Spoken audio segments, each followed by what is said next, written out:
TV 9 news కు స్వాగతం. ములుగు గడ్డ మీద చర్చకు సిద్ధమని చెప్పిన బీఆర్ఎస్ పార్టీ జెంచా నాయకులు ఎక్కడా అని ప్రశ్నించారు ములుగు జిల్లా కాంగ్రెస్ పార్టీ అధ్యక్షులు Paidakula Ashok. BRS party social media రాష్ట్ర ఇన్ఛార్జ్ సతీష్ రెడ్డి విసిరిన సవాల్ని స్వీకరించి మేడారం వెళ్లడం జరిగింది. మేడారం సమ్మక్క సారలమ్మ సన్నిధికి 11 గంటలకు వస్తామని చెప్పి చాలా సమయం ఎదురు చూడడం జరిగింది. మేడారంకి ఎవరు రాకపోగా బీఆర్ఎస్ పార్టీ చెంచా నాయకులు కొందరు ములుగు నడిబొడ్డున తేల్చుకుందామంటే ములుగు నడిబొడ్డునకు వచ్చి తేల్చుకుందామని తెలిపారు. సతీష్ గారు చెప్పినట్టు మేము దానికి ఆయనకు క్లారిటీ ఇచ్చినాము. ఆయన మేడారం సమ్మక్క సారలమ్మల గద్దెకు రండి అంటే ఈరోజు పొద్దున 11 గంటలకు టైం పెట్టి మేము మా పార్టీ నాయకులు అందరం కలిసి పొద్దున 11 గంటలకు సమ్మక్క సారలమ్మల గద్దె దగ్గరనే ఉండడం జరిగింది.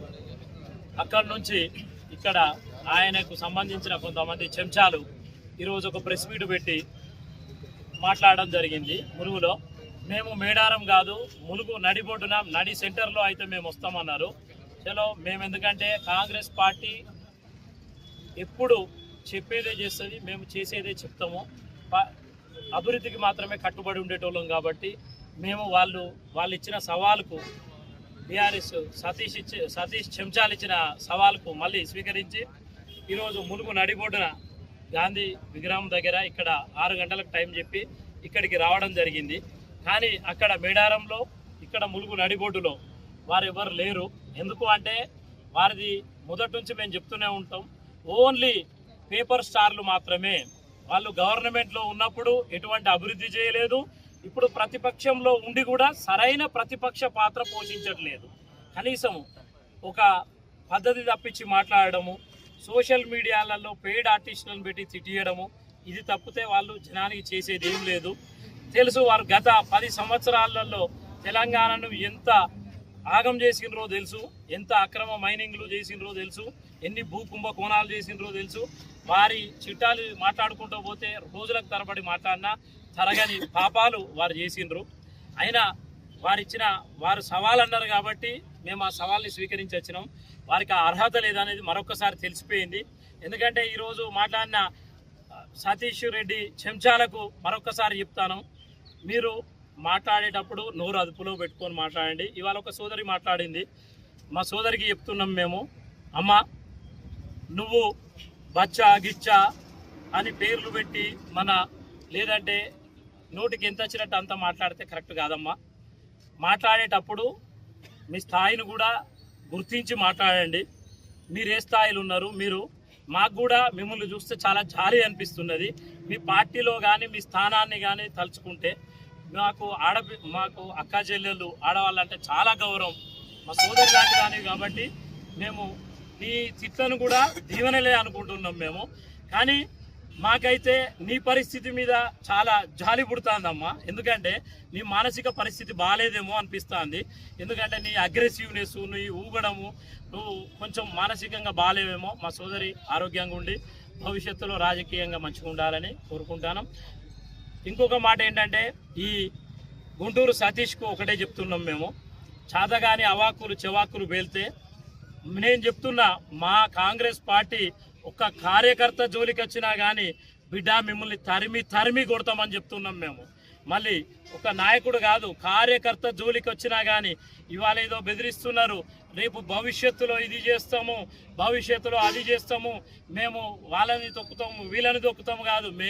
మీరు భవిష్యత్తు మాట్లాడుతున్నారు, మేము స్టిల్ గవర్నమెంట్ నుండి మాట్లాడుతున్నాము. అయినా మేము తొక్కాలంటే తొక్కలేమా మిమ్మల్ని?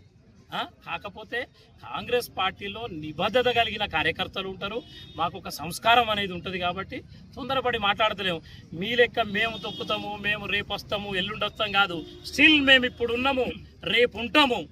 కానీ మీలాగా మేము చిల్లర మాటలు మాట్లాడము, ప్రజలకు అందుబాటులో ఉంటాము, మరింత ఎక్కువ సర్వీస్ ఇస్తాము, ఎక్కువ సేవలు అందిస్తాము, ప్రజలతో మమేకమై పనిచేస్తాము.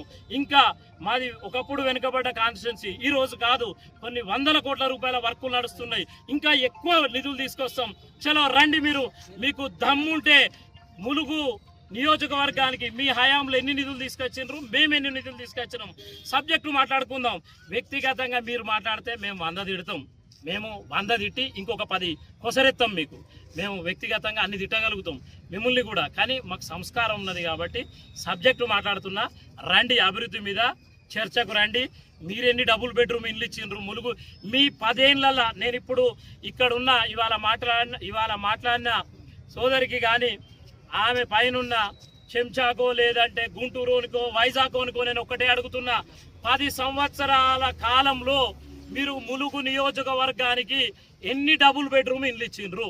రైట్. ఈ 2.5 సంవత్సరాలలో మేము ఎన్ని డబుల్ బెడ్రూమ్ ఇల్లు ఇచ్చినాం పేదలకు? ఒక సామాన్యుడి మధ్యతరగతి ఒక వ్యక్తి కళ ఒక ఇల్లు. అటువంటి ఇల్లుని మీరెంతమంది ఇచ్చిండ్రు? మీరెంతమందికి ఇచ్చిండ్రు? మేమెన్ని ఇచ్చినాం? మీరెన్ని అభివృద్ధి పనులు తెచ్చిండ్రు? మేమెన్ని తెచ్చినాం? మండలాల వైజ్గా కూర్చొని మాట్లాడుకుందాం. దమ్ముంటే చర్చకు రండి.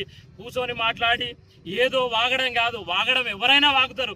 మిమ్మల్ని తిట్టియాలంటే మా దగ్గర 100 మంది ఉన్నారు నోటికి వచ్చినట్టు తిట్టియాలంటే. కానీ మేమేం మాట్లాడతామంటే మాకు సంస్కారం ఉన్నది, అదే చెప్పదలుచుకున్నాం. మేము అభివృద్ధి మీద మాట్లాడతాం. రండి. మీరు మేడారం రమ్మంటే మేడారం వచ్చినాం, ములుగు నడిబొడ్డు అంటే ములుగు నడిబొడ్డు నుండి మాట్లాడుతున్నాం. మాకు సవాలు విసిరే అంత చేత కాదు మీకు, ఆ స్థాయి కూడా మీది కాదని మరొక్కసారి తెలియజేస్తున్నాం. కానీ ఒక్కటే చెప్తున్నాం, సీతక్క అంటే ఆపదలో అంబులెన్స్ అన్న లేటుకు వస్తుందేమో కానీ ప్రజల కష్ట సుఖాల్లో సీతక్క ముందుంటుంది. రేపు కరోనా వచ్చినా, కరువు వచ్చినా, వరద వచ్చినా, ఏ సందర్భంలో చూసుకున్నా కానీ నేనున్న నియోజకవర్గం అంటే నా కుటుంబం అని ఆమె ఎప్పుడు నియోజకవర్గంలో ఉన్నది. ఆమె ఎప్పుడైనా సరే పండగలు వచ్చినా, ఏ కార్యక్రమాలు వచ్చినా అందరూ కుటుంబ సభ్యులతో గడపాలనుకుంటారు. కానీ నా నియోజకవర్గమే నా కుటుంబం. నేను మన ములుగులో ఉంటా అని మంత్రి హోదాలున్నా కానీ ఎన్ని పనులున్నా ఏ మాత్రం సమయం దొరికినా ములుగుకి ఎక్కువ సమయాన్ని ఇచ్చి ములుగు నియోజకవర్గానికి అభివృద్ధికి ఆమె కట్టుబడి ఉన్నదని మరొక్కసారి తెలియజేస్తున్నాం.